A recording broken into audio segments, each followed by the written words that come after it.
இயற்கையான டேட்ஸ், பாதாம், பிஸ்தா, cash and honey கொண்டு தயாரிக்கப்பட்ட லயன் டேட் நட் பைட்ஸ். அம்மாக்களின் நம்பிக்கையான கோல்ட் வின்னர் 5 குவாலிட்டில வேற ரேஞ்ச். ஆட்சிக்கு 5 நாள் தான் ஆகுது. ஆனால் அதுக்குள்ளே எத்தனை ஃபேக் நியூஸ், இதில் எது ஃபேக் நியூஸ், எது உண்மை, அப்புறம் இவங்க டிவிகேவோட விஷன் என்னவா இருக்குது அப்படிங்கிறத இந்த ஒரு பர்டிகுலர் வீடியோவில் பார்க்கலாம். Welcome to Nikki's news room. நம்ம போன வீடியோவில் பார்த்துருப்போம், தமிழ்நாடு முதலமைச்சர் ஜோசப் விஜய் அவர்கள் பதவி ஏற்ற உடனே 2 விஷயங்களுக்கு சைன் போட்டிருந்தாரு. அதில் ஒன்று ட்ரக்ஸ். கம்ப்ளீட்டாக தமிழ்நாட்டிலேருந்து ட்ரக்ஸை ஒழிக்கணுங்கிறதுக்காகவே ஆன்டி நார்காட்டிக் டாஸ்க் ஃபோர்ஸ் இப்படி ஒரு விஷயத்துக்கு சைன் பண்ணியிருந்தாங்க. இதுதான் முதல் முறையாக சைன் பண்ணியிருக்காங்க. தமிழ்நாட்டில் ஒரே நாளில் ட்ரக்ஸ் கம்ப்ளீட்டாக எராடிகேட் பண்ணிட்டாங்க அப்படிங்கிற மாதிரியான நியூஸ் சிலது சோஷியல் மீடியாவில் சர்க்குலேட் ஆகிருக்கு. அதுலேயுமே குறிப்பாக ஒரு வீடியோவில் செஞ்சியில் 1 கோடி மதிப்புள்ள 4 டன் குட்கா பறிமுதல் செஞ்சு எரிச்சிருக்காங்க. இந்த ஒரு வீடியோ சர்க்குலேட் ஆகிட்டு வரப்போ டிவிக்கே தான் இதை பண்ணாங்க, அவங்க ஆட்சி வந்ததுமே பண்ணியிருக்கு அப்படின்ற மாதிரி ஒரு விஷயம் இருந்துச்சு. ஆனால் இந்த ஒரு பர்டிகுலர் வீடியோ சோர்ஸ் பார்த்தோன்னா ஏப்ரல் 10 டிஎம்கே ஆட்சியில் நடந்த ஒரு விஷயம். இந்த வீடியோவை எடுத்து டிவிக்கே தான் பண்ணாங்க அப்படிங்கிற மாதிரி போயிட்டு இருக்கு. So it's a totally fake news. அதே போல் நம்ம பார்த்துருப்போம், டாஸ்மாக் தமிழ்நாட்டில் 717 டாஸ்மாக் ஸ்கூல்ஸ் பக்கத்துலேயும் எங்கன்னா ஐடி கம்பெனிஸ், அப்புறம் வழிபாட்டு தலங்கள், இது 500 மீட்டர் சுற்றி என்னென்ன டாஸ்மாக் இருக்கோ அதெல்லாம் 2 வாரத்தில் மூடணும் அப்படிங்கிற மாதிரி ஒரு விஷயம் சொல்லியிருந்தாங்க. இதையுமே நிறைய பேர் என்ன சொல்லிட்டு இருக்காங்கன்னா, ஃபர்ஸ்ட் டைம் இப்படி ஒரு விஷயம் தமிழ்நாட்டில் நடக்குது, ஃபர்ஸ்ட் டைம் இப்படி அந்த ஃபர்ஸ்ட் டைம்ங்கிறத டிவிக்கே தான் பண்ணியிருக்காங்கன்னு ஸ்ட்ரெஸ் பண்ணி நிறைய சோஷியல் மீடியாவில் நியூஸ் போயிட்டுருக்கு. ஆனால் இது நிஜமாலுமே ஃபர்ஸ்ட் டைம் இப்போ தான் பண்ணியிருக்காங்களான்னு பார்த்தா கண்டிப்பாக கிடையாது.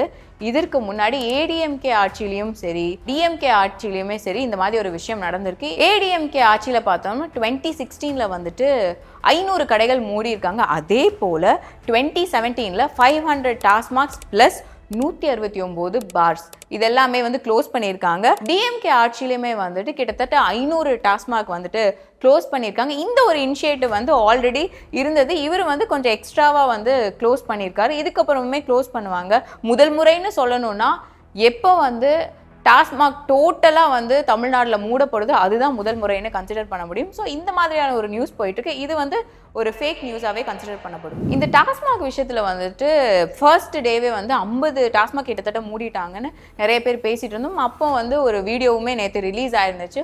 ஒரு விமன், ஒரு ஸ்கூல் பிரின்சிபல், அவங்க அவங்க ஸ்கூலுக்கு ரொம்ப பக்கத்தில் இருக்கிற டாஸ்மாக் மூடிட்டதா ஒரு வீடியோ போட்டிருந்தாங்க. அது நான் ரொம்ப வருஷமாகவே இதை மூடுறதுக்காக போராடிட்டு இருக்கேன். ஆனால் இப்போ டிவிக்கே ஆட்சிக்கு வந்ததுக்கப்புறம் நம்ம சிஎம் விஜய் அவர்கள் இதை மூடியிருக்காங்க அப்படின்னு சொல்லிட்டு அவங்க ரொம்ப பெருமிதமாக பேசிகிட்டு இருந்தாங்க. ஆனால் அவங்க எவ்வளோ பெருமிதமாக பேசிகிட்டு இருந்தாங்களோ அதே போல் அங்கே ஆப்போசிட்டில் பார்த்தா அந்த டாஸ்மாக் இன்னும் ஓப்பனாக தான் இருக்குது. அதை அந்த ஓனரே சொல்லியிருந்தாரு. நிறைய இடங்களில் நியூஸ் சேனல்ஸ்லாம் போய் கேட்டப்போ இன்னும் ஓப்பனாக தாங்க இருக்குது. அவங்க அவங்களோட செல்ஃப் பப்ளிசிட்டிக்காகவோ இல்லை அவங்க தப்பான டைமில் பார்த்ததாகவும் அவங்க சொல்லிட்டு இருக்காங்க. இதனால சில குட்டி குட்டி இஷ்யூஸ் போயிட்டு இருக்கு. ஸோ இதுவுமே டோட்டலாக ஃபேக் நியூஸாக இருக்குது. நிறைய பேர் ஒரு மிஸ்கன்செப்ஷனில் இருக்காங்க. நிறைய இடங்களில் மூடிட்டாங்க அப்படிங்கிறது நிறைய பேர் கண்டிப்பாக என்ன டைமிங் அதெல்லாம் தெரியாது. அதனால அவங்க அவங்களே மூடிட்டு தான் நம்பிட்டு இருப்பாங்க. இன்னும் 2 வாரம் அவகாசம் இருக்குது. இன்னும் இந்த 717 மொத்தமாக மூடுறதுக்கான வாய்ப்புகளும் இருக்குது. இன்னொன்று ஒரு ஃபேக் நியூஸ் என்னென்னா சிஎம் அவர்கள் 24 ஹவர்ஸ் பைக் பேட்ரோல் அனௌன்ஸ் பண்ணியிருக்காங்க, அதை இனிஷியேட் பண்ணியிருக்காங்க அப்படிங்கிற மாதிரி ஒரு பிக்சரோட ஒரு வீடியோவோட ஒரு நியூஸ் சர்க்குலேட் ஆகிட்டு இருக்கு. இதெல்லாமே சிஎம் விஜய் அவர்கள் தான் பண்ணாங்கன்ற மாதிரி போய்கிட்டு இருக்கு. ஆனால் உண்மைன்னு பார்த்தா சேலமில் ஜனவரி 2026 அங்கே 24 ஹவர்ஸ் 2 வீலர் பேட்ரோல் ஒன்று அனௌன்ஸ் பண்ணியிருக்காங்க. அது அன்றைக்கி லான்ச் பண்ணியிருக்காங்க.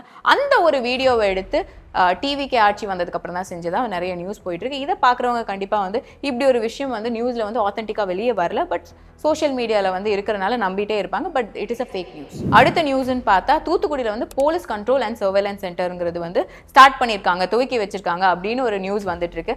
அந்த பிக்சரும் சரி, அந்த நியூஸும் சரி, இது உண்மைதான். ஆனால் டிவிகேவால் தொடங்கப்படலை, இது டிஎம்கே ஆட்சியிலேயே பண்ணிட்டாங்க. இது அங்கே இருக்கிற மக்களோட சேஃப்டிக்காகவும் உடனே ஆக்ஷன்ஸ் எடுக்கிறதுக்காகவுமே இந்த ஒரு பர்டிகுலர் இனிஷியேட்டிவ் பண்ணப்பட்டது. ஸோ இதுவுமே டோட்டல் ஃபேக் நியூஸ். எல்லாமே டிவிகே ஆட்சி வந்ததுக்கு அப்புறம் தான் முதல் முறை பண்ணுறதா நிறைய விஷயங்கள் வர மாதிரி இந்த ஒரு விஷயமே முதல் முறை இல்லைன்னா இது மாதிரி யாருமே பண்ணதில்லைன்னு சொல்லிட்டு இருந்தாங்க. அதில் ஒரு விஷயம்னு பார்த்தா வெள்ளை அறிக்கை. இந்த வெள்ளை அறிக்கைங்கிறது வந்துட்டு டிவிகே ஆட்சி அமையறப்போ என்னைக்கு அவங்க பதவி ஏற்றாங்களோ அன்னைக்கு நான் இந்த மாதிரி ஒரு அறிவிப்பு விடுவேன், நான் வெள்ளை அறிக்கை வந்து வெளியே விடுவேங்கிற மாதிரி அவர் சொல்லியிருந்தாரு. உள்ள போய் பார்த்தா தான் தெரியும் எது எந்த நிலைமையில இருக்குன்னு, என்ன இருக்கு என்ன இல்ல, எது எந்த நிலைமையில இருக்கு எது எந்த நிலைமையில இல்ல. சோ அதையெல்லாம் பார்த்துட்டு உங்களுக்கு ஒரு வெள்ளை அறிக்கையா அதை வெளியிடணும்னு நான் நினைக்கிறேன். அதாவது இன்னைக்கு நம்ம தமிழ்நாடு கவர்மெண்ட் இந்த நிலைமையில தான் இருக்கு அப்படின்றத உங்ககிட்ட சொல்லிட்டு I just want to take it forward from there. இது யாரும் பண்ணலையா அப்படிங்கிற மாதிரி ஒரு क्वेश्चन மார்க் போகுது. அதே போல அங்க இருக்கிற மினிஸ்டர் கீர்த்தனா அவர்களுமே வந்து வெள்ளை அறிக்கை யாரு விட்டுருக்கா இதுக்கு முன்னாடி அந்த மாதிரி ஒரு குவெஸ்டனபிளா ஒரு விஷயம் சொல்லியிருக்காங்க. இந்த ஸ்டேட்மெண்ட் வந்து டோட்டலாவே ஃபால்ஸ் அப்படிங்கிற மாதிரியான ஒரு விஷயமும் போய்கிட்டு இருக்கு. ஏன்னா இதுக்கு முன்னாடி வெள்ளை அறிக்கை டிஎம்கே ஆட்சியிலும் சரி ஏடிஎம்கே ஆட்சியிலுமே நடந்திருக்கு. 2001 அப்போ வந்துட்டு ஜெயலலிதா அவர்கள் வந்து வெள்ளை அறிக்கை விட்டுருக்காங்க. 2021 வந்து டிஎம்கே ஆட்சியில பிடிஆர் பழனிவேல் தியாகராஜன் அவர்கள் வந்துட்டு ஒரு வெள்ளை அறிக்கையுமே விட்டுருக்காங்க. வெள்ளை அறிக்கைங்கிறது ஒரு புதிய விஷயம் ஒன்றும் கிடையாது. எப்பவுமே வந்து சில ஆட்சிக்கு வர்றப்போ இதுக்கு முன்னாடி ஆட்சியில என்ன நடந்துச்சு அப்படிங்கிற ஒரு தெளிவான ஒரு டிரான்ஸ்பரன்சி கவர்னன்ஸ்ங்கிறது அறிக்கை விட்டுட்டே இருப்பாங்க. இதுவுமே ஒன்றும் புதுசு கிடையாது. அண்ட் இந்த ஸ்டேட்மெண்ட் வந்து டோட்டலா ஃபால்ஸ் அப்படிங்கிறதையுமே வந்து இந்த இடத்துல வந்து நிரூபணமாகுது. இன்னொரு ஃபேக் நியூஸ் என்ன போகுதுன்னா சிங்கப்பெண் சிறப்பு அதிரடி படை திட்டம் அப்படிங்கிற ஒரு விஷயம் வந்து இனிஷியேட் பண்ணிட்டாங்க. இது நம்ம ஆல்ரெடி நியூஸ்ல பார்த்துருவோம். அதற்கான கோப்புகளும் கையெழுத்திடப்பட்டது. ஆனா நிறைய இடத்துல வந்து எப்படி சர்க்குலேட் ஆகுதுன்னா நம்ம பிங்க் பேட்ரோல் அந்த பிக்சர்ஸோட சேர்த்து இந்த ஒரு விஷயம் ஆரம்பிச்சுட்டாங்க. இது வந்து முதல்வர் ஜோசப் விஜய் அவர்கள் தான் பண்ணாங்க அப்படிங்கிற மாதிரி ஒரு விஷயம் போயிட்டு இருக்கு. எல்லாத்துலயுமே வந்துட்டு பிங்க் பேட்ரோல் தான் இணைக்கப்படுது. இந்த பிங்க் பேட்ரோல்ங்கிறது ஜோசப் விஜயால ஆரம்பிக்கப்படலை. எல்லாருக்குமே தெரியும் வந்து பிங்க் பேட்ரோல்ங்கிறது இப்போ ஆரம்பிச்ச விஷயம் கிடையாது. ஜெயலலிதா அவர்கள் பீரியட்லேயே வந்து 2019 அம்மா பேட்ரோல்னு சொல்லிட்டு ஒரு விஷயம் ஆரம்பிச்சாங்க. இது வந்து விமன் சேஃப்டிக்காகவும் நைட்டில் வந்துட்டு ஒரு பேட்ரோல் போய்கிட்டே இருக்கும். இந்த திட்டம் அவங்களால ஆரம்பிக்கப்பட்டது. டிஎம்கே ஆட்சியில் வந்து அம்மா பேட்ரோல் வந்து பிங்க் பேட்ரோலாக மாறிச்சு. அந்த பிங்க் பேட்ரோலில் வந்துட்டு எக்ஸ்ட்ராவாக 80 பேட்ரோல்ஸ் வந்து இன்க்ரீஸ் பண்ணாங்க. இது 2025 நடந்திருக்கு. இன்னும் அந்த திட்டம்ல வந்து என்ன செயல்பாடுங்கிறது இன்னும் வெளியே வரல. ஜஸ்ட் சைன் தான் பண்ணியிருக்காங்க. இதுக்கப்புறம் தான் வந்து அதிகாரிகள் வந்து ஒரு குழு ஃபார்ம் பண்ணுறதா இருக்கட்டும், அவங்களுக்கான நவீன டெக்னாலஜிஸ் கொடுக்கறதா இருக்கட்டும், இதுக்கப்புறம் தான் இந்த மாதிரியான விஷயங்கள் நடக்கும். ஸோ ஃபார் வந்துட்டு இந்த பிங்க் பேட்ரோலை இணைச்சு ஒரு நியூஸ் வருதுன்னா இட்ஸ் டோட்டலி ஃபேக். டிஎன்பிஎஸ்சி யூபிஎஸ்சிக்கான ட்ரைனிங் சென்டருங்கிறது வந்து டிவிகே ஆட்சியில் தான் வந்து அறிவிச்சிருக்காங்க அப்படிங்கிற மாதிரியான ஒரு விஷயம் சர்க்குலேட் ஆயிருக்கு. அவங்க அறிவிச்சிருக்கலாம். ஆனால் இதுக்கு முன்னாடியே டிஎம்கே ஆட்சியில் வந்து இது போன்ற ட்ரைனிங் சென்டர் ஆல்ரெடி இருந்துச்சு. கலைஞர் நூற்றாண்டு ஒருங்கிணைந்த போட்டித் தேர்வு மையம்ங்கிற ஒரு விஷயம் ஆல்ரெடியே இனிஷியேட்டிவ் அனௌன்ஸ் பண்ணப்பட்டுச்சு. இந்த ஒரு இனிஷியேட்டிவ் அப்படிங்கிறது வந்துட்டு ஆல்ரெடி இருக்கிற விஷயம். யாருமே வந்து டிவிகே ஆட்சி வந்ததுக்கு அப்புறம் தான் முதல் முறையா பண்றது அப்படிங்கிறது ஒரு ஃபேக் நியூஸ். டாஸ்மாக்ல வந்துட்டு 21 வயசுக்குள்ள இருக்கிறவங்களுக்கு மது கொடுக்க கூடாது அப்படிங்கறத வந்து டிவிகே அறிவிச்சதா வந்து ஒரு விஷயம் போய்கிட்டு இருக்கு. இது வந்து ஏற்கனவே நடைமுறையில இருக்க விஷயம். இவங்க வந்து அதை ரீ அனௌன்ஸ் தான் பண்ணியிருக்காங்க. இதையுமே வந்துட்டு டிவிகே வந்ததுக்கு அப்புறம் தான் இந்த மாதிரியான விஷயங்கள் வந்துகிட்டு இருக்கு அப்படிங்கிற மாதிரியான ஒரு நியூஸ் வந்து சோஷியல் மீடியால சர்க்குலேட் ஆகப்பட்டுட்டே இருக்கு. ஸோ இந்த மாதிரி நிறைய விஷயங்கள் வந்து ஃபேக்கா வந்து இல்லைன்னா முதல் முறையா டிவிகே பண்றாங்க அப்படிங்கிற மாதிரி அது யார் வேணா போட்டுட்டு இருக்கலாம். ஆன்லைன்லயும் சரி சோஷியல் மீடியாலயும் வந்து டோட்டலா வந்து போய்கிட்டே இருக்கு. இது வந்து எந்த விதத்துல வந்துட்டு பாசிட்டிவா எடுத்துக்கப்படும்ன்றது நிறைய பேருக்கு தெரியல. ஃபர்ஸ்ட் ஆஃப் ஆல் இதனால என்ன கான்சிக்வன்சஸ் ஏற்படலாம்னு பார்க்குறப்போ இவ்வளோ ஃபேக் நியூஸ் போகிறப்போ நிறைய இடங்கள்ல ஃபேக்னு அதை வந்து நிரூபிச்சுட்டே இருப்பாங்க.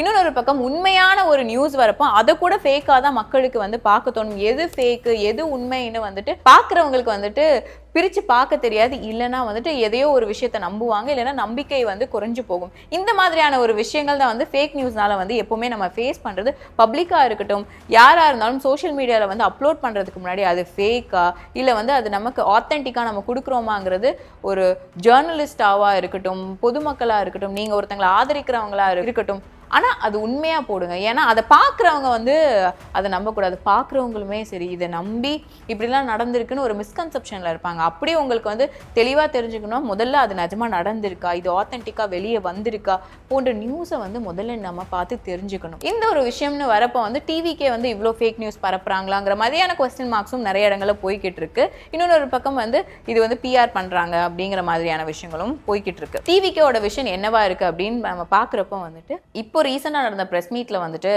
மினிஸ்டர் ஆதவ் அர்ஜுனா என்ன சொல்லியிருக்காருன்னா டிவிக்கோட மெம்பராக இருக்கட்டும் டிவிக்கோட பொலிட்டீஷியன்ஸாக இருக்கட்டும் யாராக இருந்தாலும் வந்துட்டு டிவிக்கே பேரை சொல்லியோ இல்லை வந்துட்டு என்னோட பேரை சொல்லியோ, அதாவது மினிஸ்டர் ஆதவர்ஜுனா அவர்களோட பேரை சொல்லியோ வந்துட்டு எந்த விதமான ரெக்கமெண்டேஷனும் கிடையாது.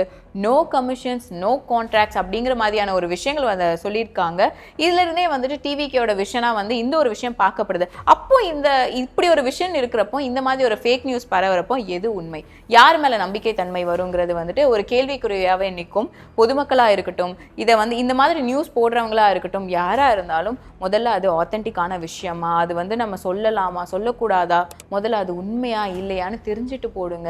பார்க்குறவங்களும் சரி, எல்லாமே நம்ம வந்து கண்டிப்பா நியூஸ்ல வந்தாலும் சரி, சோஷியல் மீடியால வந்தாலும் சரி, நம்ம அதை வந்து நம்ம தான் செய்வோம். பொதுமக்களா வந்து நிறைய பேரோட மைண்ட் செட் அப்படிதான் இருக்கும். ஆனா அது உண்மையா இல்லையான்னு வந்து நம்ம யோசிக்க மாட்டோம். இல்லைன்னா அது வந்து போய் கன்ஃபார்ம் பண்ணணும், அதை வந்து நம்ம கிராஸ் வெரிஃபை பண்ணுங்கிற ஒரு விஷயம் இருக்காது. அப்படி இருக்கிற பட்சத்துல நம்ம வந்து சோஷியலி ரெஸ்பான்சிபிளாகவுமே இருக்கணும். அண்ட் நம்ம போடுற நியூஸ் எதுவா இருந்தாலும் உண்மையா இருக்குன்னா ஒரு வாட்டி கிராஸ் செக் பண்ணி பார்த்துக்கணும். இயற்கையான டேட்ஸ், பாதாம், பிஸ்தா, கேஷு அண்ட் ஹனி கொண்டு தயாரிக்கப்பட்ட லயன் டேட் நட் பைட்ஸ். அம்மாக்களின் நம்பிக்கையான கோல்ட் வின்னர் 5 குவாலிட்டில வேற ரேஞ்ச்.